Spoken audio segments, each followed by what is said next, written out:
Hello everyone, good evening, welcome back to another Facebook blog. যাচ্ছি একটুখানি shopping করতে, দেখি কিছু পছন্দ হয় নাকি, ইচ্ছা আছে কিছু কেনার। আর দেখো স্যারকে, স্যার আর আমি দুজনে মিলে যাচ্ছি। 7 মাইল দূরে হাঁটছে, মোবাইলে কি করছে ভগবানই জানে। তো সামনেই আমাদের এখানে বাজার কলকাতা আছে, তো ভাবলাম দেখে আসি, কিছু যদি পছন্দ হয় তাহলে হয়তো কিছু কিনতেও পারি। বেসিক্যালি হচ্ছে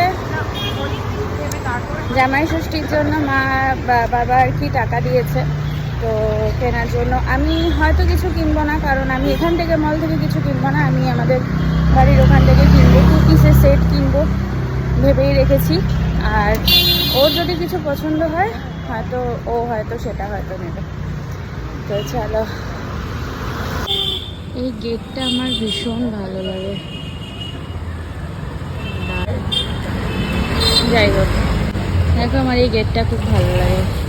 এক এক সময় যেরকম কালারটা চেঞ্জ হয়। যেহেতু কাছাকাছি, তাই জন্য আমরা হেঁটে হেঁটেই যাচ্ছি, প্রায় পৌঁছে গেছি। আর জামাই ষষ্ঠীটা এখন অনেকটাই দূরে, মানে অনেকটাই দেরি আছে। যেহেতু আমরা চলে যাব না, তো ওই জন্য মা বললো যে যা গিয়ে কিছু কেনাকাটি করে আয়, টাকা পয়সা দিয়ে দিয়েছে। এরপরে আবার চলে যাবো, কবে আসবো তো কোনো ঠিক নেই। তো ওই জন্য মা বললো যে থাকতে থাকতে গিয়ে কিনে আন। ওই জন্যই আর কি বেরিয়েছি এত আগে কেনাকাটি করতে। এসে গেছি। কি জানি, দেখো কি রাখতে হয় নাকি লাগেজ কাউন্টারে।